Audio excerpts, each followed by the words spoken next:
जम्मू कश्मीर से आर्टिकल 370 खत्म होने के बाद और जम्मू कश्मीर को केंद्र शासित प्रदेश बनाने के बाद केंद्र सरकार की तरफ से जम्मू में पंचायती राज को मजबूत करने के लिए कई फैसले लिए गए। उन्हीं में से एक फैसला यह भी है कि पहली बार जम्मू कश्मीर में डीडीसी के इलेक्शन करवाए जा रहे हैं। और हम आपको बता दें, डीडीसी इलेक्शन में यहां सभी सियासी पार्टियों के कई बड़े नेता अपनी किस्मत आजमा रहे हैं। वहीं पूंछ के कई पढ़े लिखे नौजवान भी अपनी किस्मत आजमाने के लिए आगे आए हैं और लोगों की सेवा करने के लिए उनमें एक जोश देखा जा रहा है। यहाँ तक हमें पता है कि पहले आपका सियासी बैकग्राउंड नहीं है, लेकिन उसके बावजूद भी आप एक डीडीसी का इलेक्शन लड़ रहे हैं। तो क्या आपने सोचा है और क्या सोचकर इस फील्ड में आए? हाँ बाली साहब, पहले तो आपका शुक्रिया कि आपने मुझे वक्त दिया और मैं अपनी बात रख पाया। देखें, जहाँ तक सियासी बैकग्राउंड का ताल्लुक़ है, कोई ऐसी बड़ी सियासी बैकग्राउंड तो मेरी नहीं है, लेकिन यह है कि गांव में हमारे वालिद वहाँ के नंबरदार रहे हैं और उसी गांव की आवाम के कहने पे मैं ये इंतखाब लड़ रहा हूँ। दूसरी बात कि मैं इसमें क्यों आया। देखें बाली साहब, मेरे पास बहुत मौके थे और मैं दिल्ली में बहुत अच्छी ऑर्गेनाइजेशन में इससे पहले काम कर चुका हूँ। आपके पूंछ डिग्री कॉलेज में मैं 2 साल पढ़ा चुका हूँ। कठुआ में मैंने पीजी कॉलेज में पढ़ाया है। तो मेरे पास बहुत सारे मौके थे कि मैं बहुत कुछ कर सकता था। लेकिन अब मैं दिल्ली को खैराबाद कह के पूंछ में रहना चाहता हूँ और वो चीज़ें जो पिछले 20 साल में, मैं 2001 में यहाँ से गया था, और पिछले 20 साल में मैंने हिंदुस्तान में देखी हैं, ख़ास तौर से दिल्ली में देखी हैं। मैं ये चाहता हूँ कि जो हमारे छोटे भाई बहन हैं या हमारे जो लोग हैं, उन तक वो चीज़ें पहुँचें, इन्फॉर्मेशन उन तक पहुँचे।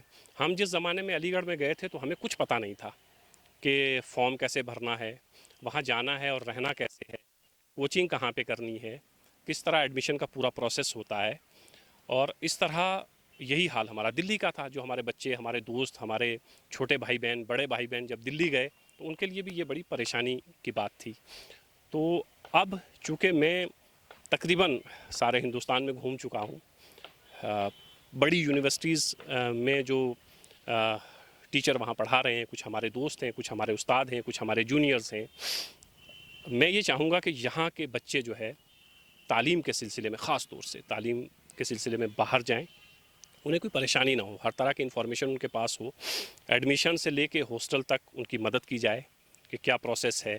अगर किसी के पास पैसा नहीं है तो फेलोशिप कहाँ कहाँ से मिल सकती है, वो फेलोशिप उनके लिए अरेंज की जाए ताकि वो आला से आला तालीम हासिल कर सकें। डॉक्टर साहब, ये बताएं कि आपका जैसे बफलियाज का इलाका है, बहुत पिछड़ा हुआ इलाके हैं, कई ऐसे गांव हैं जहां आज तक आपकी सड़कें तक नहीं गई, और उसके लिए आपने क्या सोचा है, क्या सोचकर आगे? भाई साहब, ये मतलब इतना अहम सवाल है कि ये आपको हर लीडर से करना चाहिए कि वो लीडर जिनके पास ताकत रही है, पावर रही है और जो बहुत कुछ कर सकते थे। आप ये देखें कि आपने कहा खित्ता पीर पंजाल जो है हमारा बहुत पिछड़ा हुआ इलाका है। आपने हज़ारों डॉक्यूमेंट्रीज़ बनाई हैं जो हमने देखी हैं। आप कम से कम ये जो पूंछ का हमारा खित्ता है इसके चप्पे चप्पे से वाकिफ़ हैं। आपको ये पता है कि अगर एक्सप्लोर किया जाए हमारे उस खित्ते को, और वहाँ कितनी खूबसूरत चीज़ें हैं जो मुझे लगता है कि कश्मीर में भी आपको नहीं मिलेंगी। किस तरह की सराय हैं। अब क्या है कि बात है एक्सप्लोर करने की। मैं यही, अब जैसे फ़िल्म इंडस्ट्री में मेरे बहुत सारे अच्छे दोस्त हैं, कोई डायरेक्टर हैं, कुछ लिरिसिस्ट राइटर्स हैं। मैं कोशिश ये करूँगा कि कुछ कुछ लोगों को यहाँ आने की दावत दूँ, उनको यहाँ लेके आऊँ, तो उनको ये बताऊँ कि कश्मीर सिर्फ पहलगाम और गुलमर्ग नहीं है, कश्मीर ये भी है। इसको भी आप देखिए, आप हमारा साबजियाँ देखिए, आप लोरन देखिए, आप हमारा बफलियाज ब्लॉक देखिए। बफलियाज से आगे तो ऐसी खूबसूरती है जो आपको कश्मीर में भी नहीं मिलेगी। लेकिन क्या है कि हमारे जितने लीडर रहे हैं इससे पहले, वो चाहे किसी पार्टी से रहे हों, इंडिपेंडेंट रहे हों, उन्होंने इस पर फोकस ही नहीं किया है। 2 वजह हैं फोकस करने की। एक तो हम अपने आवाम के तय ईमानदार नहीं हैं। दूसरा ये है कि हम इस कदर जाहिल लीडरान को चुनते हैं जिन्हें कुछ पता ही नहीं होता है कि ये सब चीज़ें भी बहुत अहम हैं। आप देखें कि अगर एक भी फिल्म ऐसी फिल्माई जाती है जो यहाँ पे शूट हो, तो आप खुद इसी दुनिया से हैं, तो आप खुद देखें कि उसके बाद जो है वो रोज़गार के कितने मौके हमारे सामने आएंगे। मुगल साहब, जैसा कि अमूमन लोगों की एक ही ज़्यादातर मांग रहती है, बिजली, पानी, सड़क, इसके ऊपर आपका क्या प्लान? देखिए, बिजली, पानी, सड़क, मकान, ये बहुत सरकार मकान भी बना के देती है। अब हमारे कितने लोगों को पता है कि सरकार जो है वो आपको मकान के लिए भी पैसा देती है। लेकिन अब इसको करे कौन? आवाम को पता नहीं है, लीडरों को आधा पता है, आधा पता नहीं है।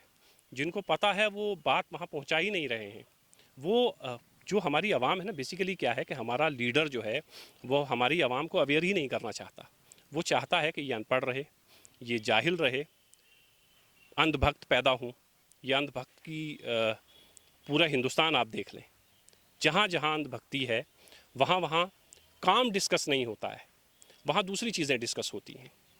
वो ख़ानदान जिस ख़ानदान ने सुरनकोट में पिछले 30-40 साल हुकूमत की है, वो ख़ानदान जब वोट मांगने आता है तो लोगों से कहता है कि हमें कुर्सी की लालच नहीं है। भाई आपने 40 साल कुर्सी पे बैठे हैं, आप कहते हैं कुर्सी की लालच नहीं है। 40 साल आप ये बताएं कि आपने 40 साल में कितने स्कूल दिए, कितने हॉस्पिटल दिए, कितने बच्चों को यहाँ से यूनिवर्सिटी में भेजा, कितने बच्चों के लिए रोज़गार फराहम किया।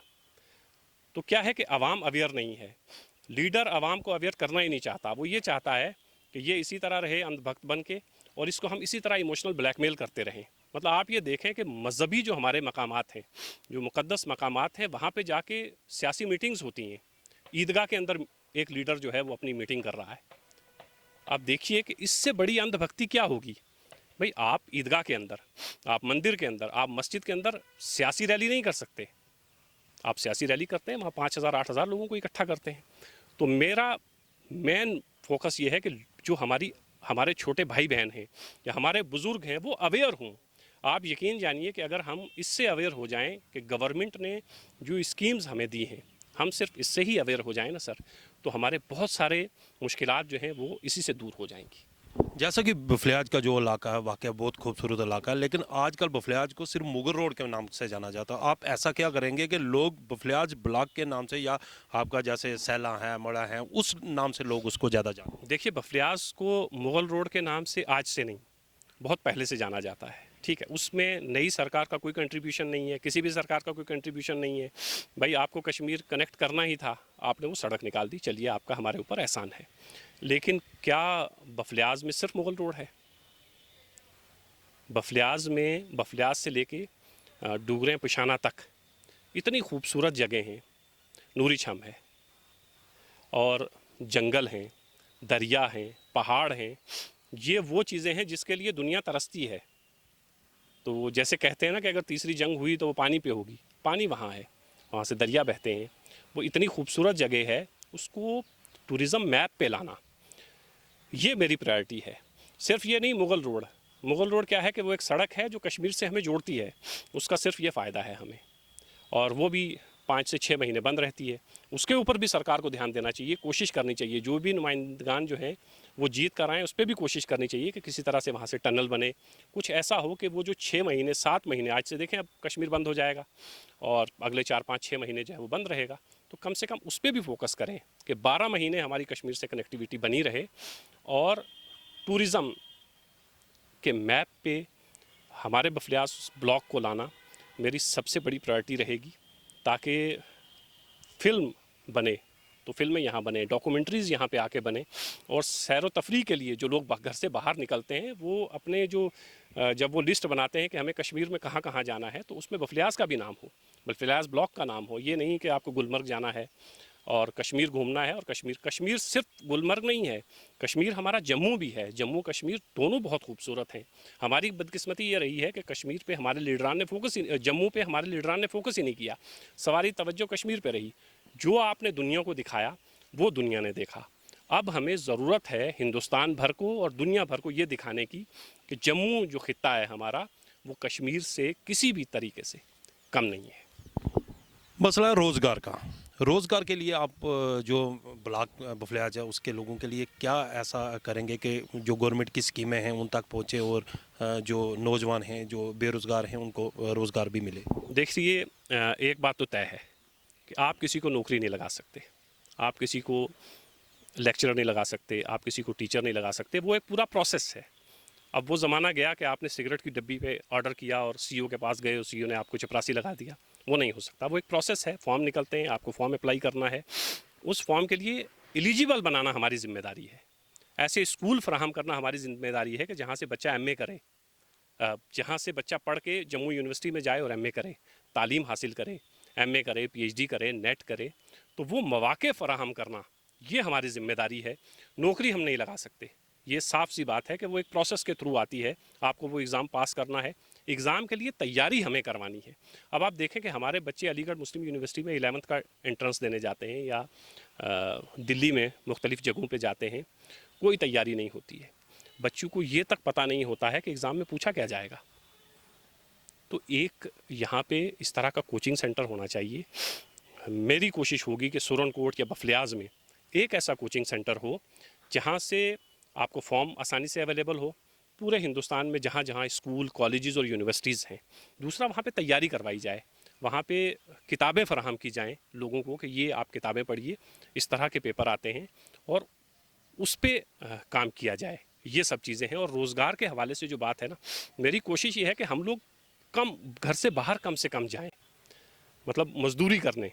ख़ास तौर से हम यहाँ से जम्मू जाएं तो पढ़ने जाएं, हम यहाँ से दिल्ली जाएं तो तालीम हासिल करने जाएं, ना कि अपनी फैमिली को यहाँ छोड़ के, अपनी बीवी को, अपने बच्चों को यहाँ छोड़ के। आप यकीन करेंगे कि 2-2, 3-3 साल मेरे खुद रिश्तेदार, मेरे सगे रिश्तेदार, मेरे चाचा के लड़के, मेरे मामू के लड़के, मेरे खुद सगे रिश्तेदार 2-2, 3-3 साल घर नहीं आते हैं। सिर्फ एक वजह है घर नहीं आने की, वो एक बंदा बॉम्बे में जाके कमा रहा है, दिल्ली में जाके मजदूरी कर रहा है, वो यहाँ पे पैसे भेज रहा है और उसके बच्चे पढ़ रहे हैं या उसके बच्चे खाना खा रहे हैं, कपड़े पहन रहे हैं। तो अगर हमारा टूरिज़्म डेवलप होता है तो उससे बहुत सारे फ़ायदे हमें मिलेंगे। आप वहाँ पे दुकानें खोल सकते हैं, आप जो आपकी दुनिया है, जिस दुनिया में आप हैं, डॉक्यूमेंट्रीज़ बना सकते हैं। आपको पता है आजकल यूट्यूब का ज़माना है और वहाँ से आप पैसे कमा सकते हैं। तो ये सारी चीज़ें हैं जिसका ताल्लुक़ रोज़गार से है। रोज़गार सिर्फ नौकरी का नाम नहीं है, रोज़गार में और बहुत सारी चीज़ें हैं।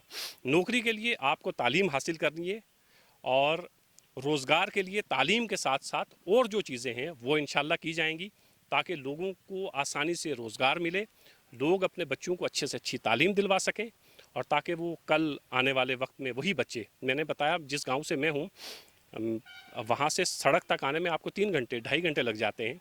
वहाँ से हमारे 5 से 6 लड़के लड़कियाँ ऐसे हैं जिन्होंने PhD की है। लेकिन वो कौन लोग हैं? जिनके माँ बाप पुंछ आए या राजौरी गए, उन्होंने मजदूरी की, सारी ज़िंदगी माँ बाप ने अपनी लगा दी सिर्फ इसमें कि आप जो है आपके बच्चे पढ़ लिख जाएं। तो क्या वो बाप जो अपने बच्चों के साथ भी रहे, अपने गांव में रहे, अपनी ज़मीन खेती बाड़ी करे और वहीं से इतना रोज़गार कमा ले? इस तरह की चीज़ें अगर पैदा की जाएं, जैसे देखिए शोपियाँ का सेब जो है वो कश्मीर में सबसे ज़्यादा मशहूर है। हमारा बॉर्डर शोपियाँ के साथ लगता है। हमारी फसलें जो हैं वहाँ कुछ नहीं होता है सिवाय मक्की के, और मक्की है 10 रुपये, 15 रुपये किलो, 20 रुपये किलो। आटा होगा 40 रुपये किलो, 30 रुपये किलो। तो वो 6 महीने की मेहनत का हासिल जो हमें है वो है 15 से 20 हज़ार रुपये, जो आपका 1 महीने का खर्च है।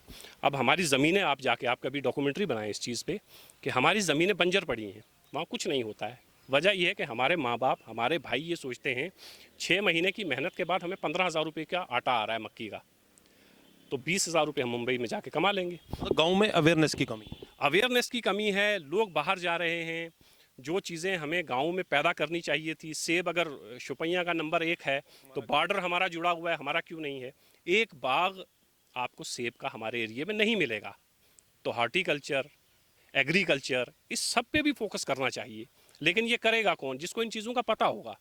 जब आपके लीडरान को इन चीज़ का पता ही नहीं है, वो सोचते हैं निर्गा ही है दुनिया में, निर्गा के अलावा कोई चीज़ नहीं है। तो निर्गा का क्या है? आधा पैसा सरपंच खाता है, आधा उन लोगों को देता है। निर्गा के काम आप ज़मीन पे जाके देखें, कुछ नहीं होते।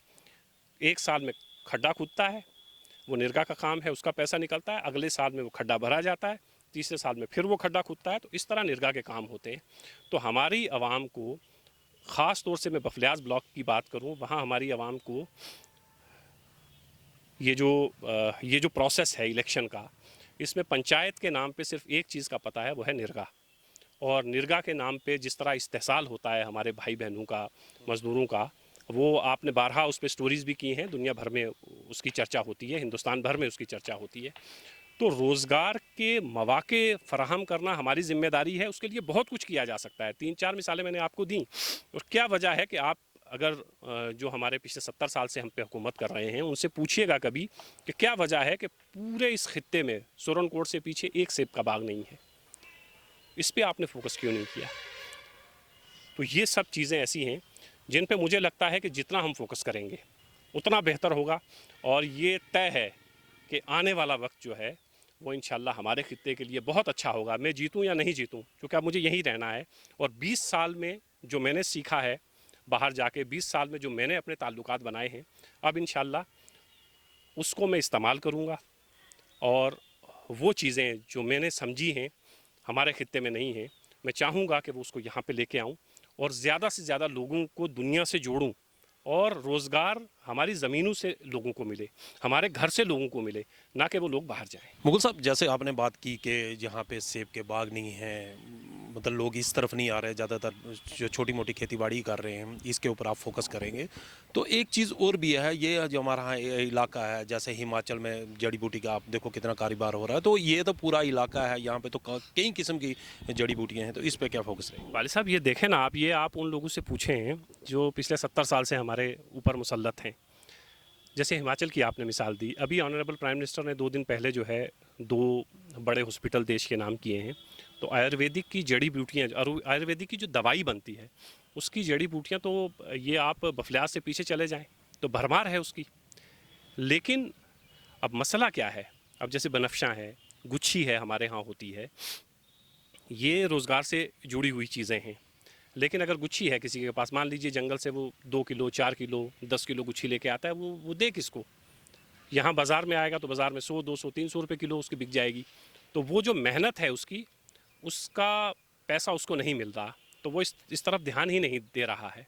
तो अगर इस तरह की चीज़ों पे फोकस किया जाए, जड़ी बूटियों का ख़ास तौर से, कई बीमारियों का इलाज जो है उन जड़ी बूटियों से किया जा सकता है, जो जड़ी बूटियाँ हमारे यहाँ मौजूद हैं और कहीं नहीं हैं।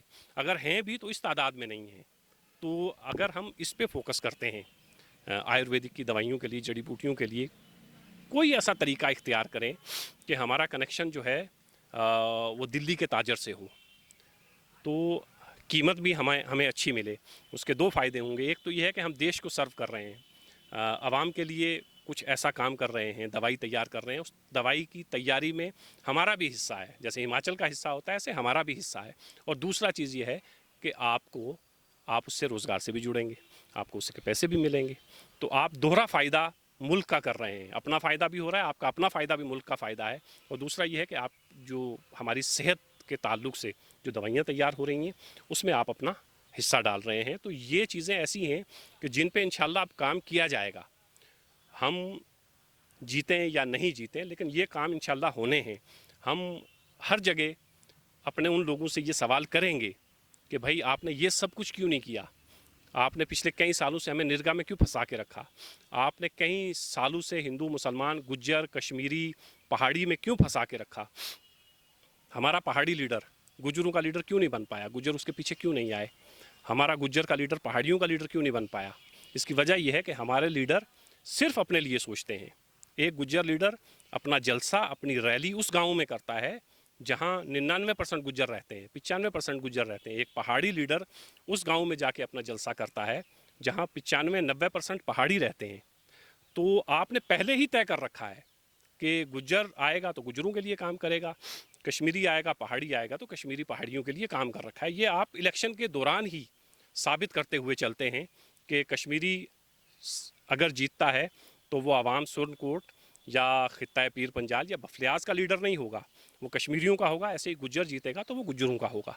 तो ये आप अभी इलेक्शन जो कैंपेन चल रही है उसमें भी देख सकते हैं, हमारे बड़े बड़े लीडर अपने जलसे जो है वो अपनी बरादरी में जाके कर रहे हैं। तो जीतेंगे तो जाहिर है आप अपनी बरादरी का काम करेंगे, आपको आवाम से तो कोई मतलब ही नहीं है ना। आखिर में लोगों से क्या अपील है? देखिए, लोगों से मेरी गुजारिश है कि पुंछ ज़िला में बहुत अच्छे लोग उम्मीदवार हैं, बहुत पढ़े लिखे लोग उम्मीदवार हैं। आपने इससे पहले जिन लोगों को आजमाया है, अगर उन्होंने, चाहे वो मेरा हलका हो, चाहे बफलियाज ब्लॉक हो, अगर आपको लगता है कि इससे पहले आपने जिन जिन नुमाइंदों का इंतखाब किया है उन्होंने आपका काम किया है, आप उनको वोट दें। जी, वोट हमेशा काम पे दें, भक्त नहीं बने, अंधभक्त नहीं बने, काम पे वोट दें। और अगर आपको लगता है कि काम नहीं किया है तो आप नए लोगों को चांस दें। बहुत पढ़े लिखे लड़के इस वक्त सुरनकोट से इलेक्शन लड़ रहे हैं, बहुत अच्छे लड़के इस वक्त सुरनकोट से इलेक्शन लड़ रहे हैं, क्योंकि जब आप किसी का इंतखाब करते हैं तो वो फिर सुरनकोट नहीं रहता है, वो पूरा जम्मू कश्मीर और पूरा हिंदुस्तान बनता है। और बहुत अच्छे लड़के लड़कियां इस वक्त, बहुत पढ़े लिखे लोग इस वक्त इंतखाब में हैं, उनको कामयाब करें।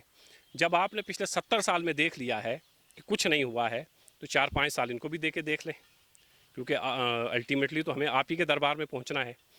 तो मेरी ये गुजारिश होगी कि बहुत सोच समझ के वोट करें।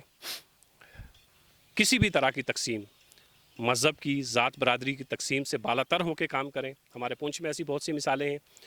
बहुत से ऐसे हिंदू या सिख या मुसलमान लीडर रहे हैं जो सबकी नुमाइंदगी करते थे, लेकिन अब हालात इतनी तेज़ी से बदल रहे हैं और चीज़ें बहुत ख़राब हो रही हैं। हमें चीज़ें मज़ीद ख़राब नहीं करनी हैं, हमें चीज़ें अच्छी करनी हैं। हिंदू हो, सिख हो, ईसाई हो, मुसलमान हो, मुसलमानों में भी या हिंदू में बरादरीवाद हो, जो काम कर रहा है सबका उसका साथ दें, और फिर देखेंगे कि हमारा नक्शा भी इंशाल्लाह बदलेगा। ये थे डॉक्टर जमुर्त मुगल जी। आपने इनके ख्यालात सुने और इनकी नई सोच, जैसा कि हमारे प्रधानमंत्री जी कह रहे हैं कि नया भारत, इसी तरह इनकी भी ये एक नई सोच है, नया पुंछ। और किस तरह जो इनका इलाका है उसका विकास किया जाएगा, ये इनकी सोच है।